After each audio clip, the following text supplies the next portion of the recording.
Slow connection, ha? Slow connection.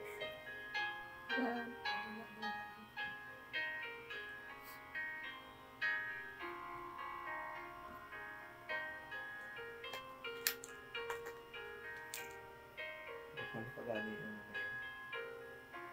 blue?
Paano?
Magandang gabi po mga kapatid.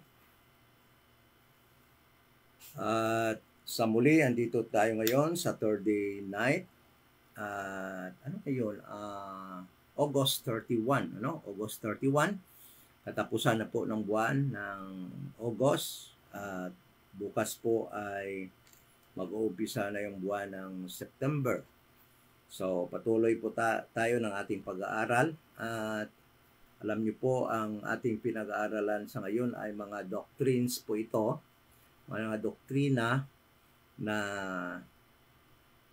kailangan malaman natin bilang member of the Church, the Body of Christ, so that hindi po tayo umasa sa mga promises, sa mga maling akala. No? Dahil alam ko napakaraming mga members of the Church, the Body of Christ, mga kapatid natin ay umaasa ng maraming mga benefits na makukuha natin as members of the Church, the Body of Christ, na hindi pala sa atin yun, no? Hindi sa atin. Ganun din, nakikishare tayo sa mga benefits na para lamang sa church na tinatawag na Little Flock or the Messianic Church, or para lamang sa mga earthly people of God, sa mga tao ng ating Panginoon na para lamang dito sa earth, kanyang pinili para lamang dito sa earth, titira sa kanyang earthly kingdom. So kaya nga alam nyo, God willing, I'm praying at salamat din po sa inyong prayer din po sabay sa akin na makapag-aral pa rin tayo. Meron pa tayong isang schedule na madagdag po sa atin, and I am praying actually for Monday night, no? Every Mondays na magka-umpisa tayo ng another Bible study online. Atin pong itatalakay doon yung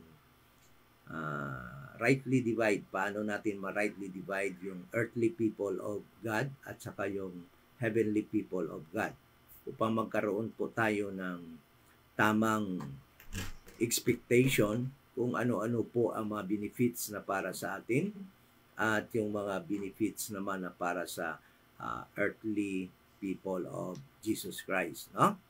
So sa ngayon po, bago po isa-isahin ko po lahat yung mga verses ulit na ginagamit ng mga kapatid din natin na mga RD at iba pa na mga denominations na naniniwala na pag namatay daw ang isang members of the church, the body of Christ in this dispensation of the grace of God, ay automatically po ang kanyang soul ay umaakyat po sa langit. Yan po ang ating itatalakay ngayon at sa mga darating pa nating Bible study every Wednesdays and Saturdays, upang ma-address po natin yung lahat ng mga verses na kanila pong pinaniniwalaan.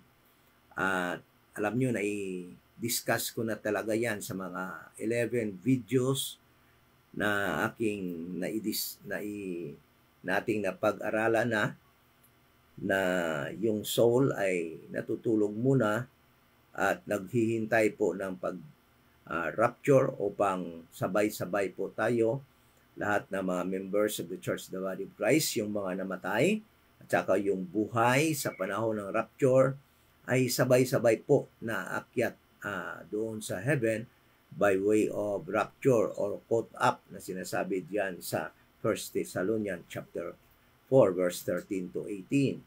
Wala pong maunang isang kaluluwa po ay walang makakapunta sa langit apart from corporate rapture. Dahil nga po, kahit gustuhin ng kaluluwa na pumunta doon mag-isa, wala po ang kakayahan ang ating kaluluwa upang pumunta po doon mag-isa apart from God's designed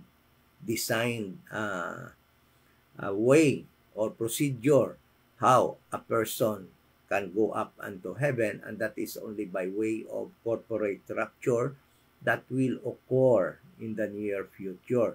Okay, hindi po yan nangyayari pag namatay isang tao.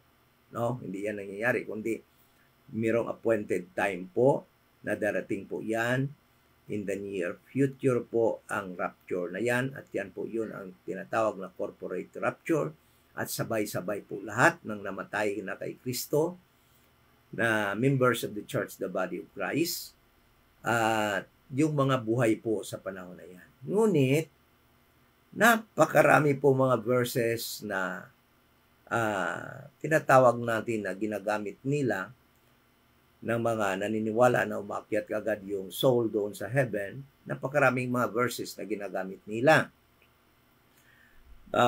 na sinusupport sa kanilang belief. But sasabihin ko po sa inyo na lahat po yun na mga verses na yon hindi po talaga nagsasabi na ang soul ng namatay na member of the church, the body of Christ, ay aakyat kaagad sa langit. Wala po ni isa.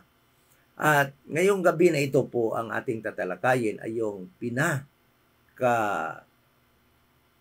pinaniniwalaan nila na mayroon na daw tao talaga doon sa heaven, dahil nga daw nung si Jesus Christ ay pumunta doon sa Abraham's bosom, doon sa ilalim ng lupa nung time na siya ay namatay, inilibing, at alam naman natin na 3 days and 3 nights siya doon sa Abraham's bosom, talking with those people that are there in Abraham's bosom in paradise, no? Nasa ilalim ng lupa. Ay nung mabuhay daw, nung ma-resurrect daw si Jesus Christ, ay dinala daw niya yung Abraham's bosom doon sa third heaven. Yan po yung sinasabi nila. At yung verse po na ginagamit nila ay yung Ephesians chapter 4 verse 8. At pupunta po tayo doon at babasahin po natin. Ngunit bago po natin niya babasahin at pag-aralan kung ano ba talaga yung verse na yan, ay ito nga pala yung Iloilo Dispensation of Grace Bible Church. At andito po tayo sa 7040 7th Street, Lawaan Village, Balantang, Haro. Yan, ito po yung lugar kung saan tayo nag-congregate physically. Dito tayo nag-fellowship physically together with few people, few members of the church, the body of Christ that are here in Iloilo. Hindi ko po yan ikinahiya na kukunti lang po kami dahil alam nyo naman po yung marami na po kami dati nung baptist pa kami. Ngunit alam nyo po, itong Iloilo, isa sa tinatawag na Baptist country. Dito sa Visayas, napakarami pong Baptist dito at marami ding iba pang mga denominations. Kaya ganoon kahirap din po ang pagturo dito ng rightly dividing at ng dispensational Bible study dito sa Iloilo. So, having said that, bago po tayo mag-umpisa sa ating pag-aral ng verse na ito, ay let us first pray. Ama na banal, sa muli, lumalapit kami sa iyong presence at nakikiusap po kami na kung pwede lang po, nagre-request po kami na sana bigyan mo po kami ng understanding with the help of the Holy Spirit inside us, na itong mga subject namin pag-aralan using pagbasa sa mga verses na aming matutunghayan ay magkapagbigay ng kaliwanagan sa amin tungkol sa verse na ito na for the longest time pinaniniwalaan ng mga denominations ng marami pong mga nagtuturo na ito po ay verse na nagpapakita na dinala na daw doon sa langit, sa third heaven, ang Abraham's bosom. Kaya po, meron na daw mga tao nandoon po sa langit. Sana po maliwanagan kami kung ano ba talaga ibig sabihin ng verse na ito. We are praying po sa aming mga kapatid that are online na sana po ay magpatuloy ang kanilang desire na sabay-sabay kami mag-aral ng mga doktrina na kung saan ma-edify po kami at hindi po kami magpabilin bilang mga baby, mga babes na palagi na lamang dumididi ng milk, kundi kailangan po naming ma-wind na sa ganong mga bagay at matuto po kami mag-aral ng aming mga Bibles. Sa pamamaraan ay tinuro mo po sa Isaiah chapter 28 verse 9 and 10, precept upon precept, line upon line. At sa 1 Corinthians chapter 2 verse 13, matuto po kaming mag-compare ng mga spiritual things with spiritual. Comparing verses with verses. Salamat po. At again, thank you so much in the name of the Lord Jesus Christ. Amen. So, sa ulit, bago po tayo magpatuloy sa ating pag-aral, naniniwala po ako na ang pag-aaral ng Bible po, ng King James Bible, ay magkakaroon lamang tayo ng tamang understanding if we have the Spirit of God. Okay? If we have the Spirit of Christ, the mind of Christ. Ano? Sabi po dito sa 2 Corinthians chapter 9 up to 16, maintindihan po natin. Alam po ninyo, lahat ng nakasulat dito, no, are God's breath, inspired by God, and maintindihan natin ito if we have the Spirit of God. Okay? So, what I am trying to say is that if there are so many people, napakaraming tao, nag-aaral po ng Bible, nagbabasa ng Bible, ngunit magtataka po tayo, bakit hindi nila maintindihan yung Bible? It is simply because they don't have the Spirit of God. Because the Bible, all verses that are written in here are spiritual things. And according to 1 Corinthians chapter 2, verse 9 to 16, all in the Bible can only be understood by a person that has the Spirit of God. Okay? Babasahin ko po ito.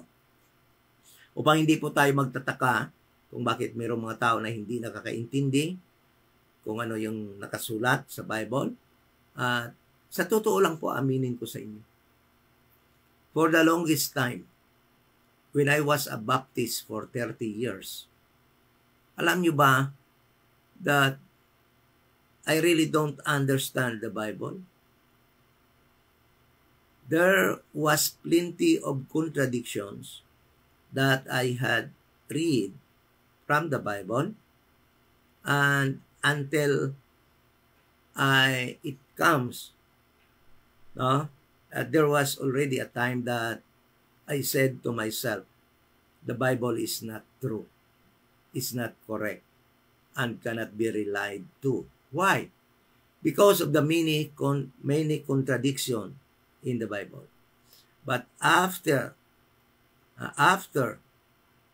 I believe the gospel of the grace of God, that Jesus Christ died on the cross, buried, and rose again the third day.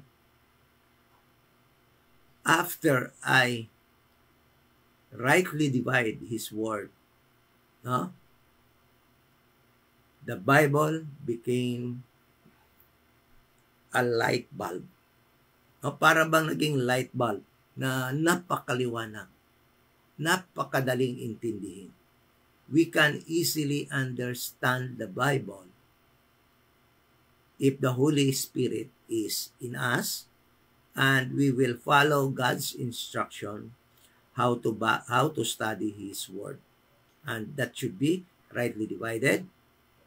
And using Isaiah chapter 28 verse 9 to 10, precept upon precept, line upon line, here a little, there a little, then using also 1 Corinthians chapter 2 verse 13, comparing spiritual things with spiritual. Okay? So let us read this verse before we go into our text, Ephesians chapter 4 verse 8.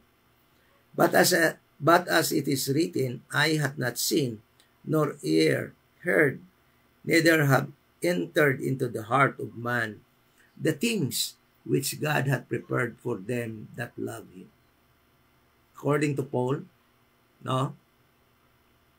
Never it entered into the minds and into the heart of people what God hath prepared unto us in heaven, to them that love him. I will tell you this, to them that are members of the church, the body of Christ. Verse 10, but God hath revealed them unto us by his Spirit. For the Spirit searcheth all things, ye the deep things of God. So, why we know that now? Because the Spirit of God revealed it unto us. Okay? Because the Spirit searches all things, the deep things of God. So, if a person don't have the Spirit of God, which he received by the time he believed the gospel of the grace of God, then it is hard for him to understand the Word of God, the spiritual things that are written in the Bible. Verse 11, for what man know the things of a man, save the spirit of which is in him. So when it comes to things that are earthly or pertains unto man, the spirit of man knew it. Alam yun ng spirit of man. Even so the things of God know it no man. Okay? The simple man know it the things of God. Why? Because it is only the Spirit of God can know it. Verse 12. Now we have received not the spirit of the world. By the time we believe the gospel of the grace of God, we receive not the spirit of the world, but the Spirit which is of God, that we might know the things that are freely given to us of God. So, if you have the Spirit of God, it is normal that we also will know the spirit of the things that were given to us by God. Okay? Verse 13, which things also we speak not in the word which man's wisdom teach, but which the Holy Ghost teach, comparing spiritual things with spiritual. Verse 14, but the natural man receive not the things which the Spirit of God, the things of the Spirit of God, for they are foolishness unto him, neither can know them because they are spiritually discerned. So, it is very obvious through this verse that when a person cannot understand the things that are of God, it is simply because they don't have the Spirit of God. They are still a natural man. Okay? They are not spiritual being. Verse 15, but he that is spiritual judges all things, yet he himself is judge of no man. For who hath known the mind of the Lord, that he might instruct him, but we have the mind of Christ. Okay? So, it is not, don't be surprised if there are some people, even though some of them claim to be RD, right, dispensationalists, or from any other religion and denomination, if they cannot understand the things that are of God, it's simply because they don't have the Spirit of God. But you might ask, how about those people who believe the gospel of the grace of God, who already had the Spirit of God, but still cannot believe the spiritual things of God? There are also people like that.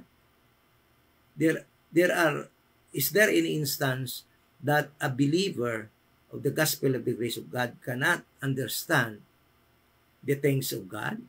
Yes. There are also. Why? People that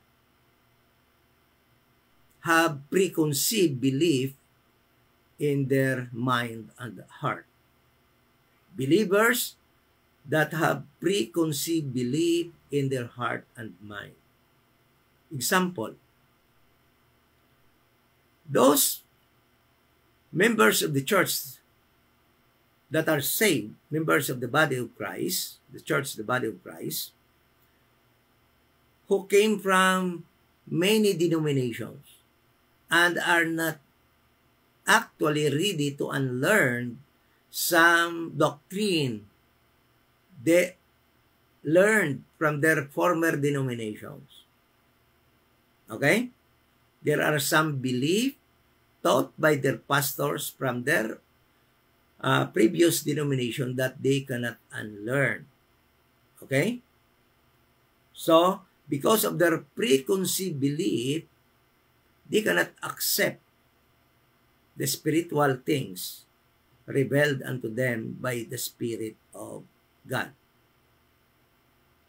These are the people who actually reacted negatively before reading or studying a certain particular topic. Like for example, this topic of soul sleep, in which most of them do not agree because of the fact that they actually did not listen to the videos. They actually did not study using the KJV only, but they study according to their preconceived belief from the books of some RD people, from the books of their Bible school, from the preaching of the big names in RD community. Many of them, people who refuse to believe before hearing the matter. And those people were described actually by God in Proverbs chapter 18 verse 13. Let us go to Proverbs chapter 18 verse 13. Proverbs 18 verse 13. If you have already the verse, you can read it. 18 verse 13, and it says, "He that answereth a matter before he heareth it, it is folly and shame unto him." You know, there are so many people who are against this teaching, but the truth is that they did not give time to listen and to consider and to search the scripture like the Berean, and they actually refused to believe it ever before they heard it. Hindi pa nga nila nadinig, pagkabasa pa lang nila ng soul sleep, hindi pa nga nila napakinggan ang pagtuturo, i-reject na kagad nila. So they are those people whom, according to Solomon, the wisest man who wrote the book of Proverbs, are folly and shame unto them. Judging the topic even before without hearing it. Okay? So, let us now go to the verse that we are going to study. Itong verse na ito, Ephesians chapter 4 verse 8, isa ito sa pinaka-controversial at ginagamit ng mga taong ito na naniniwala, people who believe that after the death of a person, members of the church, the body of Christ, his soul immediately will go to heaven. Because there are already people in heaven, and even and these people also believe that all the kingdom saints, the earthly people of God in the Old Testament, were already there, because they believe that Abraham's bosom was already brought by Christ into the third heaven because of this verse. The question is that right? Is their belief correct? Is their belief correct? Then, in this study, I will prove them very wrong. They don't understand. They misunderstood the verse. Hindi po nila talaga naiintindihan yung verse kung anong ibig sabihin at ano ang sinasabi dito. Listen to this. Wherefore, let's read until verse 12 later. The verse says that, wherefore, he saith, when he ascended up on high, he led captivity captive and gave gifts unto men. Okay? Now that he ascended, what is it but that he also descended first unto the lower parts of the earth? It speaks, no? According to them, he went to Abraham's bosom, and I do believe they are right when it comes to that belief. Actually, Christ, during that period of time, 3 nights and 3 days after his death, he went there in Abraham's bosom. And actually, he met there the thief that was crucified with him at Calvary. Okay? And he gave some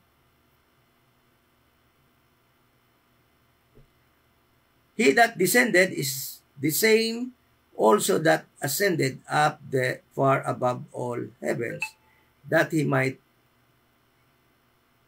fill all things. And he gave them some apostles, and some prophets, and some evangelists, and some pastors, and teachers, for the perfecting of the saints, for the work of the ministry, for the edifying of the body of Christ. So first of all, there is no mention of Abraham's bosom being brought up unto heaven in this verse. Okay? What is captive in this verse? So, if we read this verse alone without using God's instruction how to study His words, the Bible, we can actually come up with the same belief. Kung titingnan natin lamang dito sa mga verses nito, without using God's instruction, in Isaiah chapter 28, verse 9 to 10, and 1 Corinthians 2:13, comparing spiritual things with spiritual, line upon line, precept upon precept, here a little, there a little, we can conclude the same conclusion with them, that God brought Abraham's bosom unto heaven. But looking into some other verses that can give us light what really this verse mean is the best way to understand this verse. Ibig ko sabihin, hindi natin maintindihan tong verse na to, ang tamang meaning. Pupunta lamang tayo into assumption, assuming na yun nga. But if we will go to other verses, what is captive mean, then we will be able to understand what this mean, what this verse really mean. Okay. In studying the Bible, if context cannot explain, if context cannot explain the verse, so there is another way of studying the Bible, and that is using Isaiah 28, verse 9 to 10, and 1 Corinthians chapter 2, verse 13. So let us use that principle of studying the Bible. Sometimes it is called the law of first mention. Ano yung law of first mention? Nahanapin mo sa Bible where it was first mentioned, and kung ano yung ibig sabihin doon, that should be applied to that specific verse. And I'll give you the example. I will give you a very clear example of the law of the first mention, or comparing scriptures with other scriptures, so that we will be able to understand what the verse says actually. So I will bring you to the best example. Isaiah chapter 14. Isaiah chapter 14, verse 12 to 14. Isaiah 14, verse 12 to 14. How art thou fallen from heaven, O Lucifer, son of the morning? How art thou cut down to the ground, which didst weaken the nations? For thou hast said in thine heart, I will ascend into heaven, I will exalt my throne above the stars of God, I will sit also upon the mount of the congregation, in the side of the north. I will ascend above the heights of the clouds, I will be like the Most High. So, please pay attention in verse 14. What does it mean when Satan said, I will be like the Most High? Can you give an explanation to this verse? What does it mean? I will be like the Most High.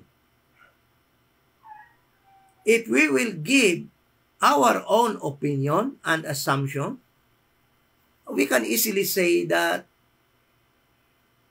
he wants the throne of God.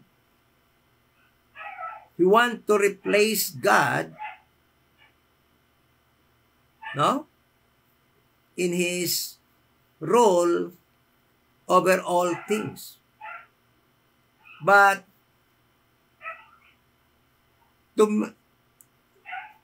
for this verse, for this praise, I will be like the Most High, clear unto us, so that we will be able to understand what does it mean. We need to go to Genesis chapter 14, verse 19, where it was first mentioned. Most High God. Okay? So let us go to Genesis chapter 14. And that verse will give us the correct meaning of what is it like to be the Most High. Okay? Genesis chapter 14, verse 19. This is the verse that Most High was first mentioned. Okay? Although the law of first mention does not apply to every single word. It can only be used if context is not available, cannot explain the verse, and some other way of studying the Bible. Okay? So, at this moment of time, let us read Genesis chapter 14, verse 19. And he blessed him and said, Blessed be Abraham of the Most High God, possessor of heaven and earth. So, what does it mean? What actually Satan mean when he said, I will be like the Most High? Satan wanted to become possessor of heaven and earth. That is the law of first mention. Kung hindi natin maintindihan kung ano sinasabi sa verse na yon, pupunta tayo sa hanapin natin yung verse kung saan na first mention yung verse na yan at titingnan natin kung ano yung kahulugan doon. So yung kahulugan ng Most High is possessor of heaven and earth. So Satan wanted to become the Most High so that, ibig sabihin yan, Satan wanted to become the possessor of heaven and earth. He want to become possessor of heaven and earth. Okay? So, let us now apply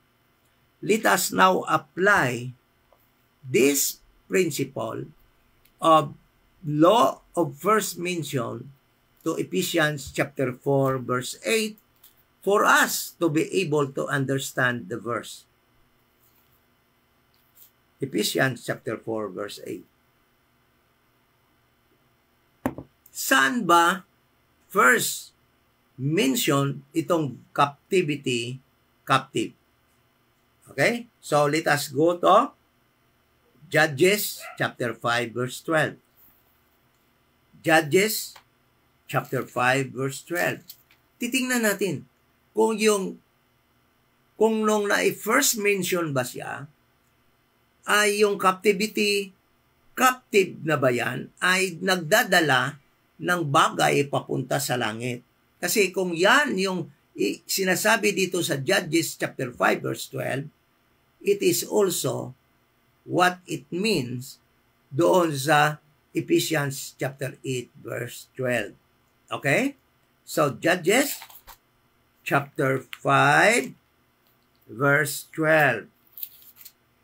So, itong Judges chapter 5 verse 12, this is about Deborah, the judge, that was called by God to lead Israel during the time when they were uh, delivered by God unto Sisera. Okay? So, these verses actually were the song of Deborah and Barak. Awit ito ni Deborah and Barak after Barak killed Sisera, no?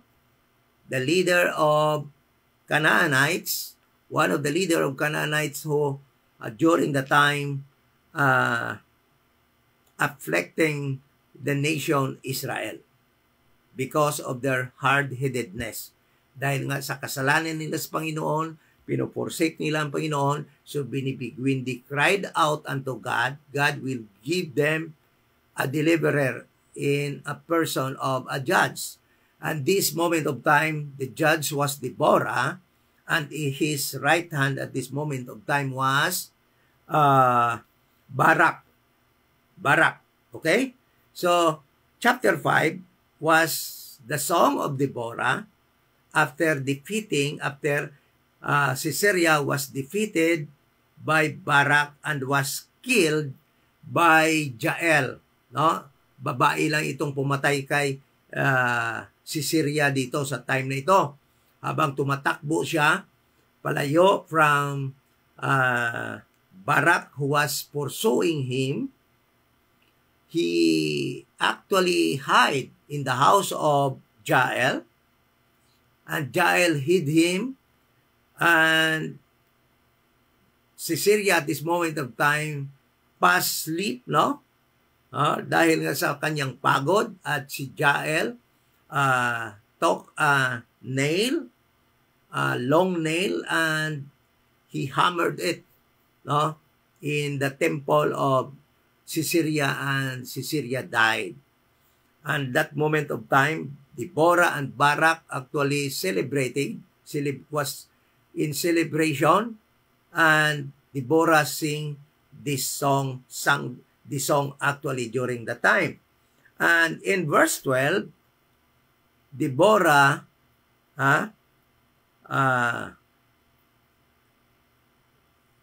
sing this line of that particular song. Awake, awake, Deborah. Awake, awake. Utter a song. Magkanta ka ng kanta. Then arise, Barak, and lead thy captive, thou son of Abinoam. Then he made him that remain have dominion over the nobles among the people. The Lord made me have dominion over the mighty. So, in this passage, captive doesn't mean going up to heaven, but it pertains unto Barak, leading his people in captivity. They were in captivity during the time, and Barak were given the assignment of God to lead together with Deborah these captive people, no, from their captivity. Okay?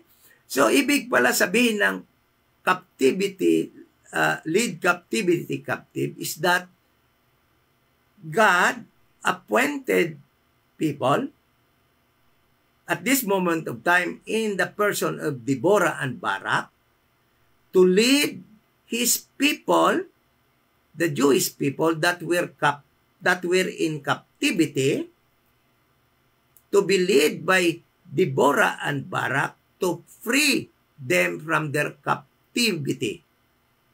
So, ganun palang ibig sabihin ng lead captivity captive. Hindi ibig sabihin noon pupunta sa langit. So, we have now read and found and understand what does it mean to lead captivity captive. It is God appointing people at this moment of time Deborah and Barak to lead his people that was in captivity, to lead them, no, free from their being captive. It does not said that Deborah and Barak will bring them to heaven. Okay? That is what it means.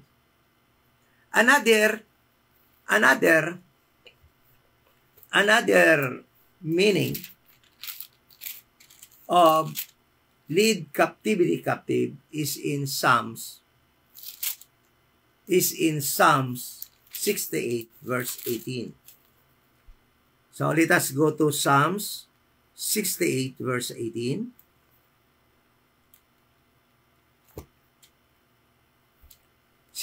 Verse 18. This is David. This was David writing, who wrote this song in Psalms chapter 68. And he was referring to himself in verse 8. Listen to this carefully. Because Judges chapter 5 verse 12 and Psalms 68 verse 18, when we reach Ephesians chapter 8, these two verses in the Old Testament were performed by Christ in Ephesians chapter 4 verse 8, 9 and 10. Okay? Listen to this. David was referring to himself. Thou hast ascended on high. David, although this also could refer to Christ, but at this moment of time, David was referring unto himself. He was just a poor little boy when God put him on high, at the top. He became king of Israel. Thou hast ascended on high. It refers to King David from being a shepherd and becoming a king of Israel. He ascended on high, on that position. Okay? And thou hast lead captivity captive. He also lead this group of people who has been in captive for so many times. Okay? Thou hast received gifts for men. He received gifts from God to be given to these men, the Jewish people. Okay? Then, the rebellious also,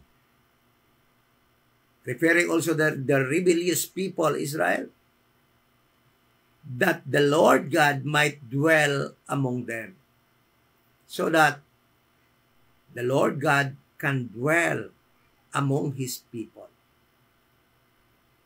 So, in this verse, lead captivity captive does not mean bringing people to heaven, but appointing people, in this case, King David, who was a shepherd in a very low position, putting him on high, making him king over God's people, Israel, and God gave him the gifts for his captive people and to his rebellious people, Israel. There was no mention of lead captivity captive, bringing people unto heaven. Okay?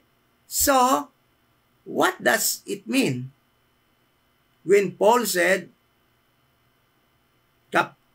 Jesus Christ lead captivity captive in Ephesians chapter 4, verse 8? Let us now go to Ephesians chapter 4, verse 8. So, Ephesians chapter 4, verse 8. This verse cannot be understood when we find the context in chapter 4. That is why we use God's another way of studying the Bible, comparing spiritual things with spiritual, precept upon precept, line upon line, here a little and there a little, so that we may be able to understand this verse. Verse 8, wherefore he said, verse 7, but unto every one of us is given grace according to the measure of the gift of Christ. Wherefore, he saith, when he ascended up on high, he led captivity captive and gave gifts unto men. This speaks of Christ being his death, burial, and resurrection. When he was buried under the earth, he went to paradise, to Abraham's bosom. But when he ascended on high, when he resurrected, okay? When he resurrected, during his resurrection, God made him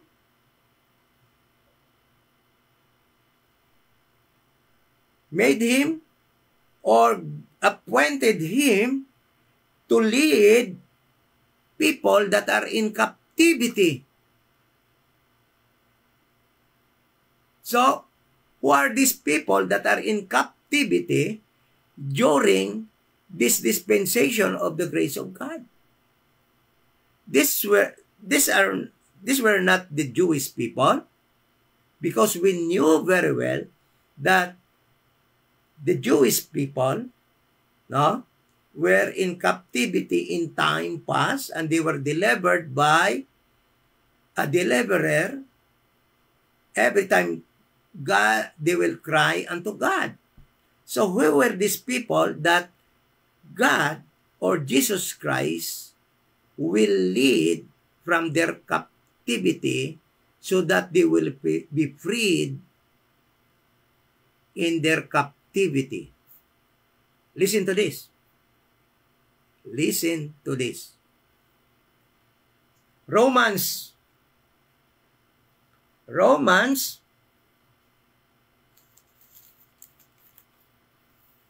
chapter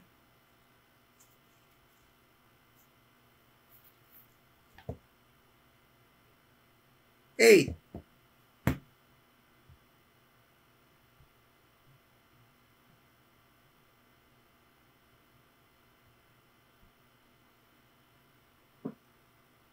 Romans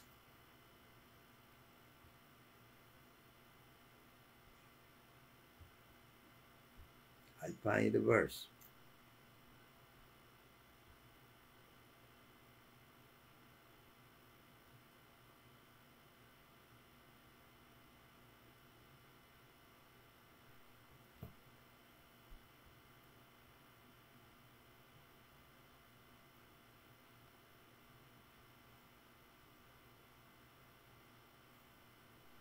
Romans chapter 8. Let's go to Romans chapter 8.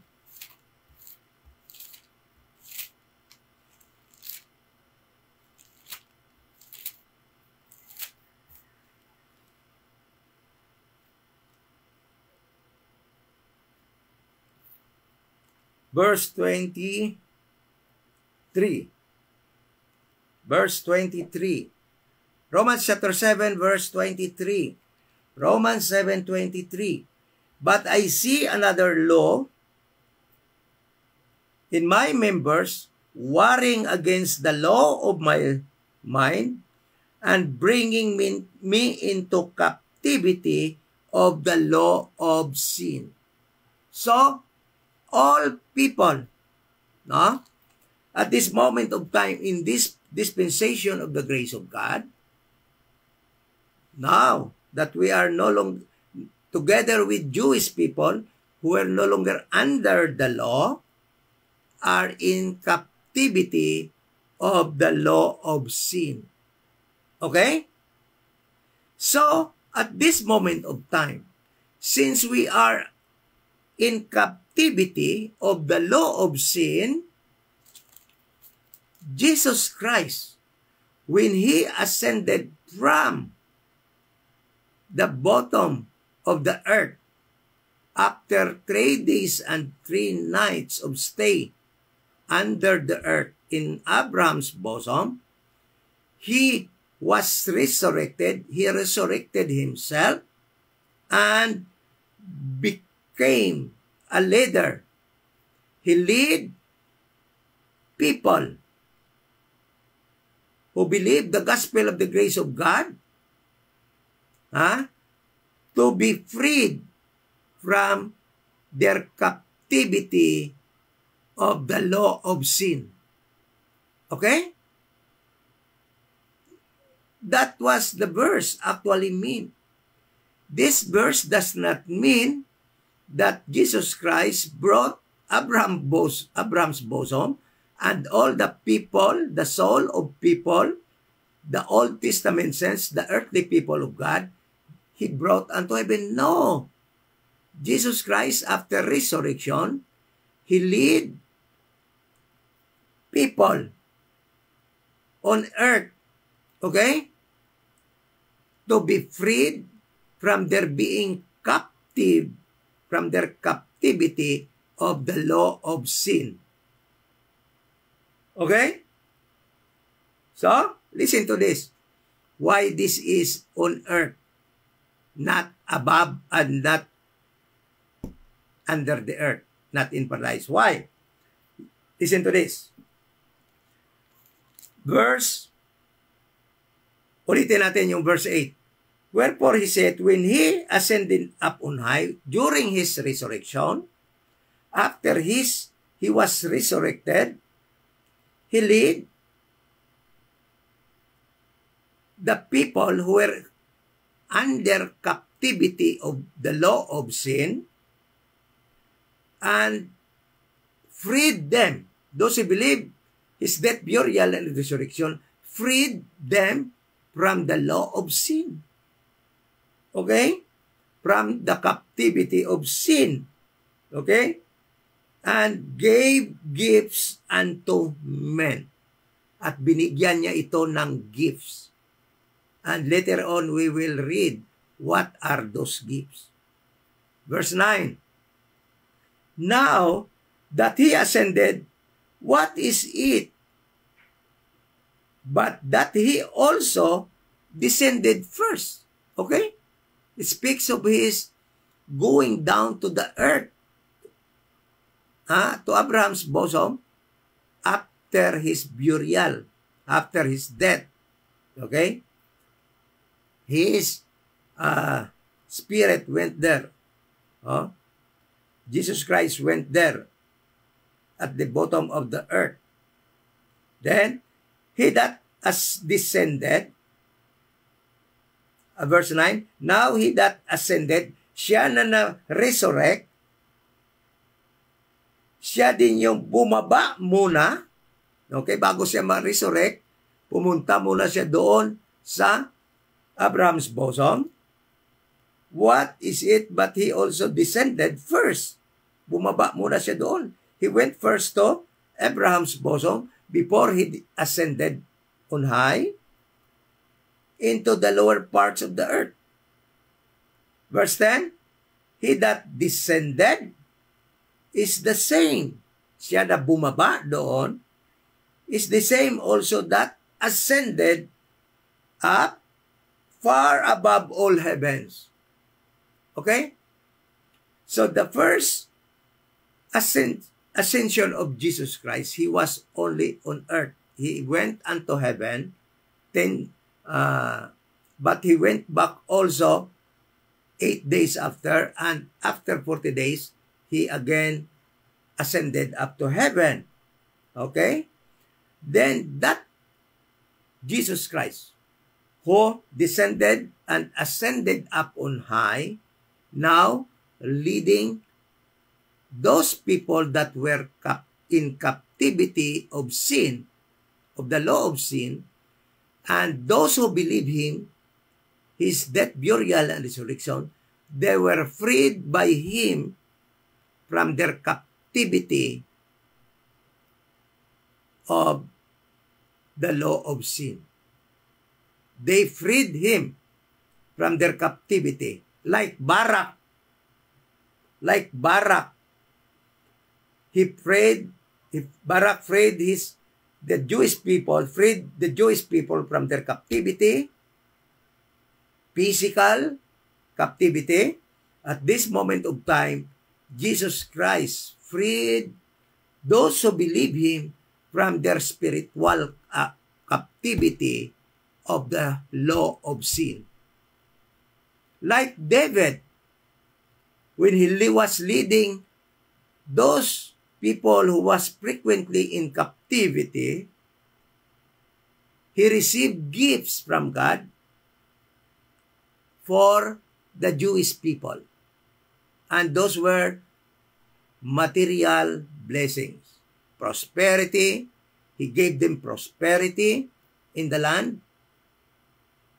Produce in the land.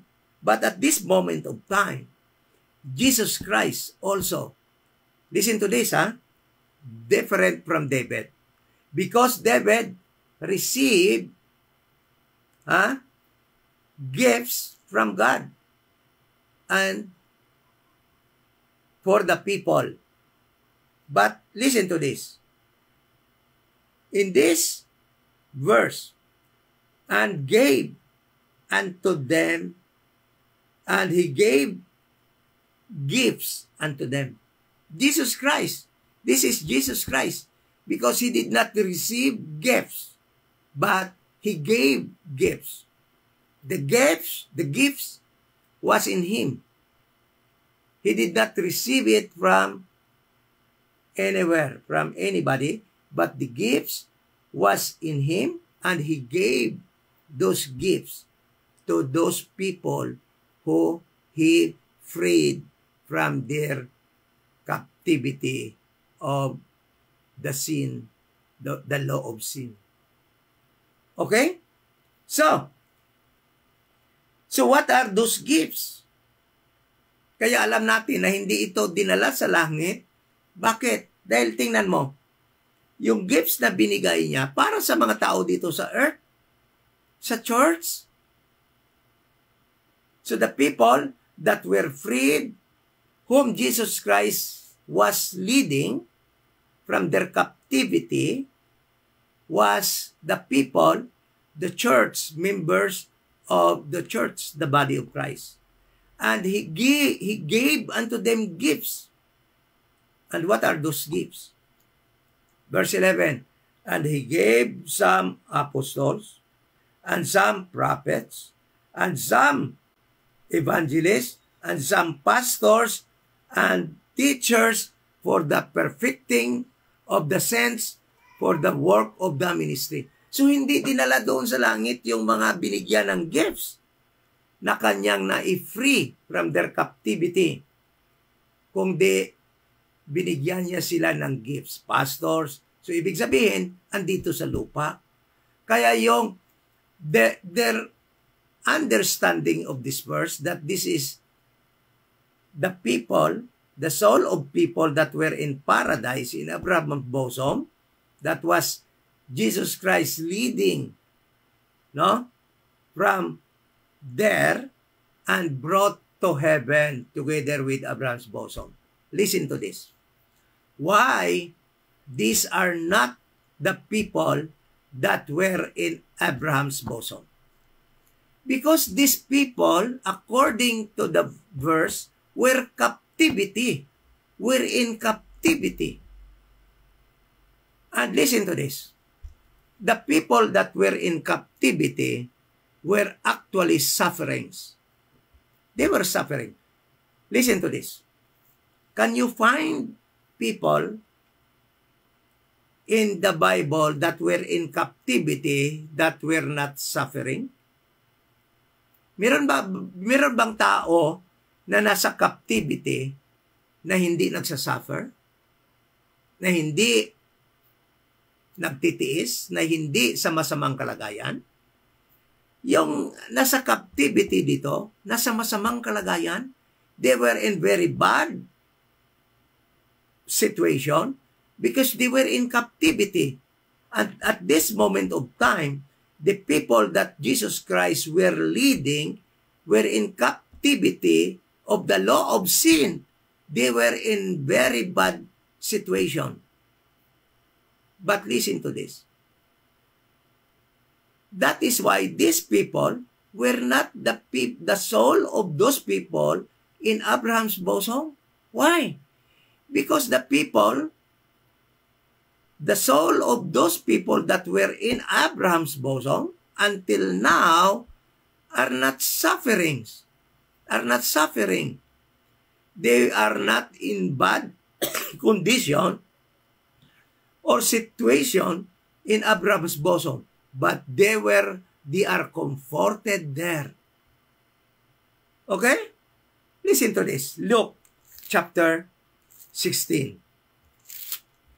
What does the Luke chapter 16 was saying? What are the situation of these people? Where are they suffering? Are they in captivity? No. The people there in Abraham's bosom were not in captivity. They were in good situation. They were being comforted there in Abraham's bosom. Listen to this. Verse 25, Luke 16:25. But Abraham said, Son, remember that thou in thy lifetime receives thy good things, and likewise Lazarus evil things. But now he is comforted, and thou art tormented. So the people there in Abraham's bosom were comforted. They were not in captivity. They were not in affliction. They were in good condition, enjoying their stay in Abraham's bosom, waiting for their bodily resurrection by the time Christ returned in this earth to establish his earthly kingdom. So, these people, including those big names in RD community, erred in their understanding of these verses. They do believe that this is Abraham's bosom. These are the people in Abraham's bosom. And together with Abraham's bosom, Jesus Christ brought unto heaven because they were in captivity. No. The people there in Abraham's bosom are enjoying Abraham, Adam, Abel, Noah, Moses, David. They were all happy there, waiting for their bodily resurrection by the time Christ's second coming to establish his earthly kingdom. They were not in heaven. They are not in heaven. They are still there under the earth.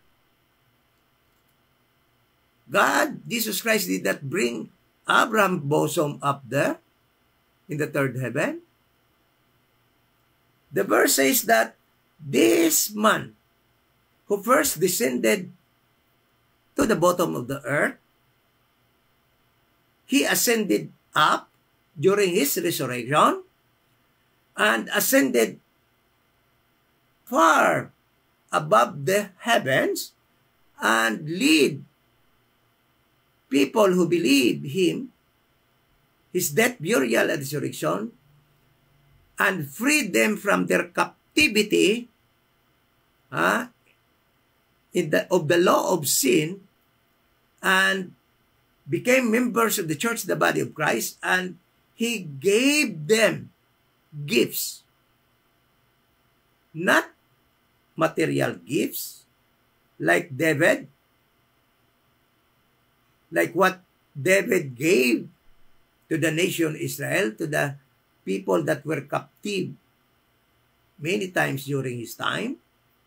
But Jesus Christ gave spiritual gifts to these people. That is why these pastors, apostles, prophets, evangelists, teachers was on this earth during the early time of the church, the body of Christ, so that these people, before the completion of the perfect one, the Bible, these people will help edify, and edify for the perfecting of those members of the body of church that were freed by Jesus Christ from their captivity of the law of sin. Okay? So, but this giving of gifts, pastors, apostles, prophets, evangelists, excluding teacher, was only until the completion of the Bible. After this perfect one was being completed, after the inclusion of the 13 books of Paul to the canon, that giving of gifts stop. That is why there is no more pastors for today. There will be no apostles for today. There will be no prophets and evangelists, but teacher continued because it is one of the trait of the bishop. In 1 Timothy chapter 3 verse 1 to 7. Okay? So, another thing that we are going to discuss tonight is this. There are people that will use another verses to support this claim. And that is 1 Peter chapter 3. No? 1 Peter chapter 3. Okay? I'll find the verse.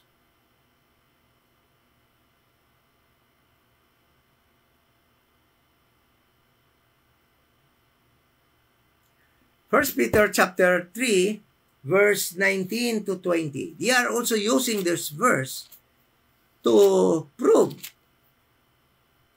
that Jesus Christ went to the Abraham's bosom and brought Abraham's bosom to the third heaven. First Peter chapter 3 verse 19. Okay? Get ready, let us read. By which also he went and preached unto the spirits in prison, which sometimes were disobedient when once the long-suffering of God waited in the days of Noah, while the ark was preparing, wherein few, that is 8 souls, were saved by water. So they are using also this verse to support their claim, together with that verse in Ephesians chapter 4 verse 8, that, look, Jesus Christ went to the Spirit, to the Spirit in prisons. Okay? So, kanilang kiniklaim na yung spirit in prison Yan daw yung mga ando doon sa Abraham's bosom. At nag-preach daw doon si Jesus Christ.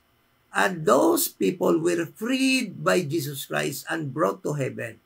Dahil yon nga daw ang Abraham's bosom. Alam nyo, napakamali ng aral na yun. Let us now identify who are these people mentioned in 1 Peter chapter 3 verse 19. By which also he went and preached unto the spirit in prison. Listen to this. Those people, again, the souls of people, the Old Testament saints, the earthly people of God that are there in Abraham's bosom were not or are not imprisoned. They are not imprisoned and they are not spirit. To whom God preached during the time of Noah, to the spirits that were in prison. Then I will ask you, people, I will ask you who believe these are the people that are in Abraham's bosom. I will ask you, are the people in Abraham's bosom in the form of spirit or in soul? Okay? If you will say they are in spirit, then I will tell you straightly, you are wrong. Why? Where goes the spirit of the dead people? Where are the spirit of the dead people goes? In Abraham's bosom? Is that correct? Listen to this. Ecclesiastes chapter 12. Ecclesiastes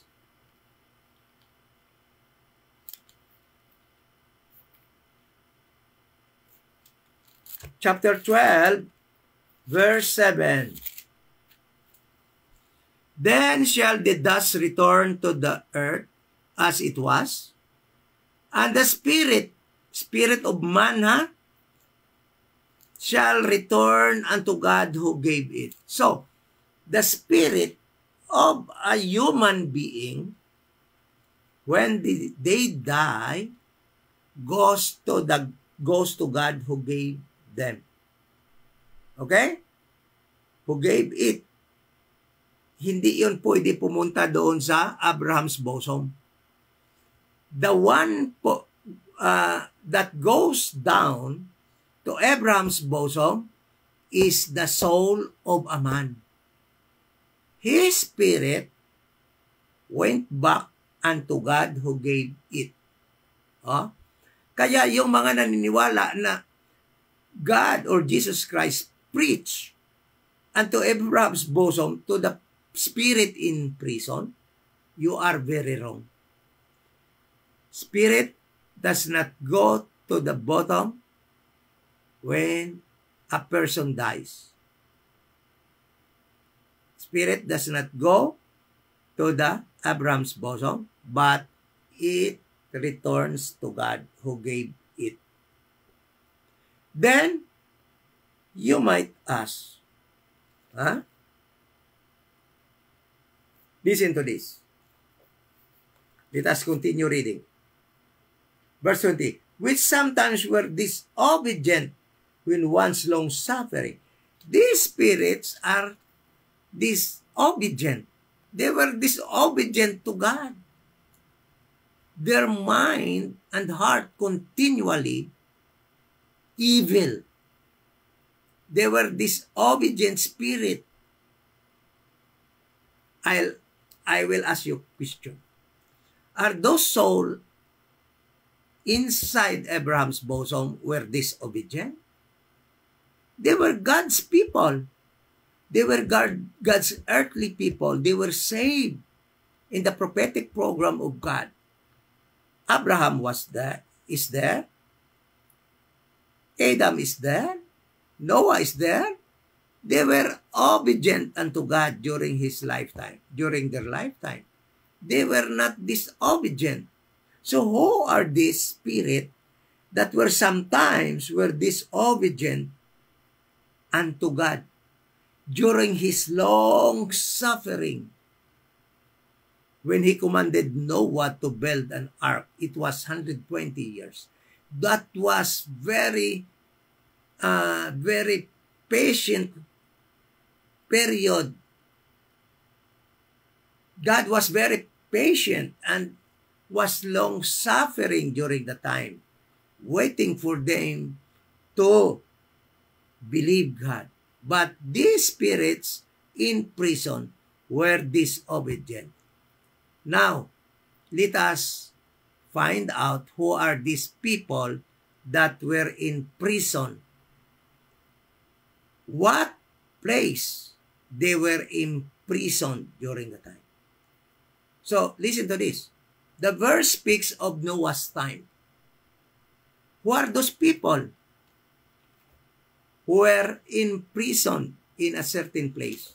Let us go to Genesis. Genesis chapter 6.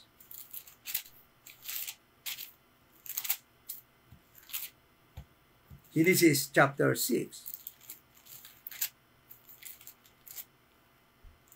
And it came to pass when men began to multiply in the face of the earth, and daughters were born unto them. Verse 2. And the sons of God saw the daughters of men, that they were fair, and they took them wives, and of all which they chose. The sons of God refers to the rebel angels, who took women, the daughters of men, unto them wives. And the Lord said, My spirit shall not always strive with man, for that he also is flesh. Yet his days shall be 120 years. That is the length of years. God instructed Noah to build an ark. There were giants in the earth those days, and also after that. When the sons of God came in, when the sons of God had sex with the daughters of men, when the angels had sex with the daughters of men,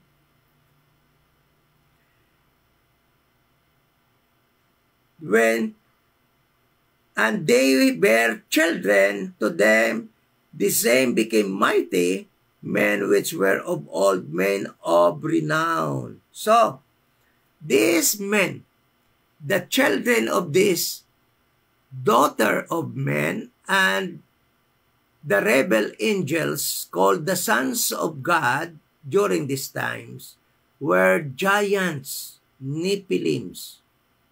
And these people don't have souls because they are combination of angels, rebel angels, and human being. They were only spirit and flesh. Okay? These Nephilims, these giants during the time, don't have souls. Why? Because they were the daughters of spirit angels, spirit beings, which are the angels, and combination of human being, the daughters of men. Their children are the giants of Noah's time, the Nephilim, and these spirits were in prison in their bodies, in the bodies of, or in the flesh of giants. Who? These people are wicked. Verse 5. And God saw the wickedness of man was great in the earth, and that every imagination of the thoughts of his heart was only evil. These were the spirit that were disobedient imprisoned or trapped in their in the giants, in the bodies of giants during the time. So, Christ, according to Peter, went down to the earth during this time and preached unto these spirits who were in prison of giants' bodies, but only 8 souls saved. Because at that moment of time, there are only 8 people that were perfect as human beings. Noah and his sons and the wives of his 3 sons, they have soul, body, and spirit. That is why there are only 8 people that were perfect human beings during the time. Other people during the time were giants, the children of human daughters of men, and the rebel angels, which was the giants at the time. So that spirits that are in them are the spirits that were in prison in their bodies, in their abominable bodies. The combination of man and angel. Okay? You get that? So, these are the people Peter was referring to. The people that were in time of Noah, the giants, and that spirits they have are imprisoned in their bodies. And listen to this. Those spirits, after they were killed by the flood, they are still here on this earth. They are now the evil spirits. They cannot go to heaven. They cannot go to soul at the to the bottomless pit at this moment of time, because only soul goes down in the bottomless pit, and the body goes to the dust, return to dust, but the spirit return unto God who gave it. So, these people who believe soul after death goes up to heaven, using this verse, Ephesians chapter 4, verse 8, are very wrong in their belief. In addition, they are using 1 Peter chapter 3, verse 19 to 20 to support their arguments, but actually, this again is a failure, because Peter does not refer people that are in Abraham's bosom, because they were not spirits there. They are souls of saved people in the prophetic program. Okay? Is that clear? Am I clear? So, Ephesians chapter 4 verse 8, 1 Peter 3:19 does not say that Abraham's bosom and all Old Testament saints, God's earthly people, been brought by Jesus Christ unto heaven. No, that is very wrong. That is very wrong doctrine and belief. Next Wednesday and Saturday, I will again tackle more verses that these people, some of them actually are our brothers in Christ, members also of the church, the body of Christ, who believe that soul after death goes up to heaven immediately.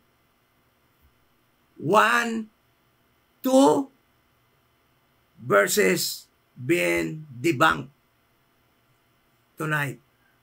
1 Peter 3:19, Ephesians chapter 4 verse 8 to 9 and 10 been debunked in this Bible study.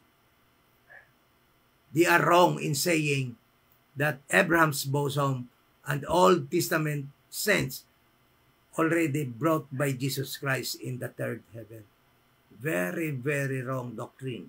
And that is because of not unlearning those doctrines that were taught by our previous denomination. It is a Baptist doctrine actually. And almost all denominations believe that. Because that is their assumption because of not understanding or studying the Bible using the very biblical principle taught by God in Isaiah chapter 28 verse 9 to 10 and 1 Corinthians chapter 2 verse 13. Assumption, opinion. And that is the result. Mixing God's instruction to His earthly people and to His heavenly people. Sana po naging maliwanag po ito. Kasi alam ko nai-teach ko na ito sa my previous videos. But for the sake of those who are new, following me and those who was not able to view my previous videos, then this is it. Inulit natin and we added some other verses to refute their belief.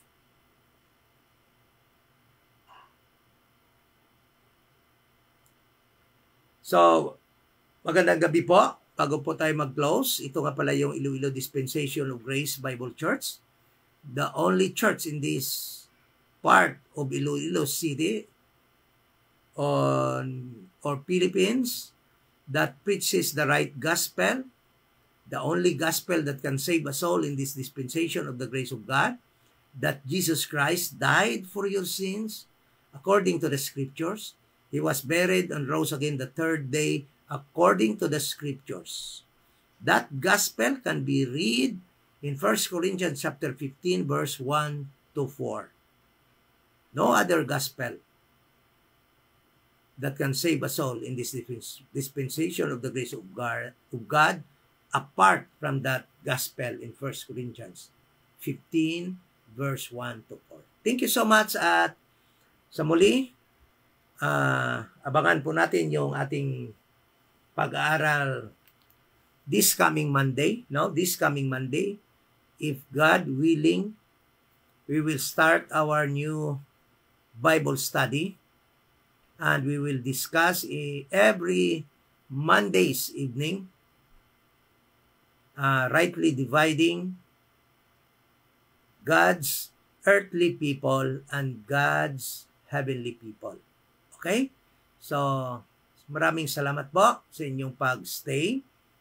Alam ko po medyo mahaba-haba yung ating pag-aaral ngayon, ngunit andidiyan po kayo sumama sa ating Bible study. So maraming salamat po. At pasensya na po, medyo nautal tayo. Itong medyo tumatanda na po tayo. Hindi lang medyo, talagang matanda na. Pasensya na po ninyo. Ang importante po na ma-deliver po natin yung tamang pagkaintindi po sa mga verses na yan. So, let us close this in prayer. Ama na Badal, thank you so much po sa aming pag-aaral. Salamat po sa iyong pag-sustain sa amin. At alam po namin na marami pong mag-against po sa aral na ito dahil nga sa matagal na panahon na ituro ang maling pagkaintindi po sa mga verses nito. Ngunit salamat at binigyan mo kami ng tapang upang salungatin ang maling mga turo na yon at maipahayag ang tama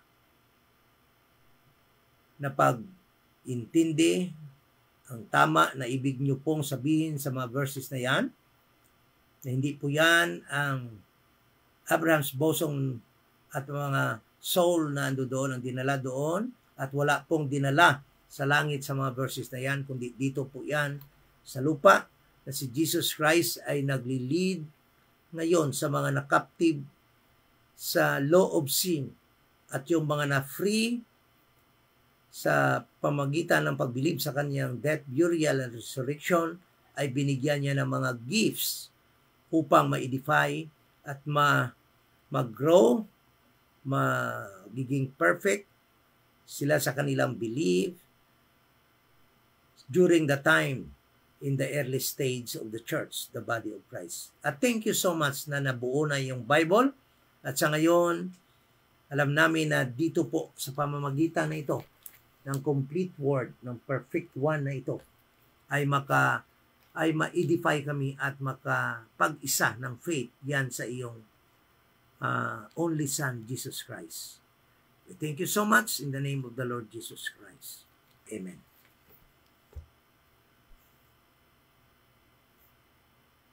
Meron pong nagtatanong kung hyper po tayo.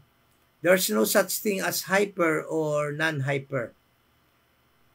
The word, we are dispensationalists, but we are not hyper, nor we are not moderate. We are dispensationalists. We are not hyper, nor we are moderate, but we are dispensationalists. Okay? Thank you for asking, and that is our answer. The one asking this question is Hallelujah Junior. Thank you for asking, Mr. Hallelujah Junior. Again, I'll repeat the answer. We are not, or I am not a hyper, nor am a moderate dispensationalist. I am a dispensationalist that rightly divide the word of truth. Thank you so much.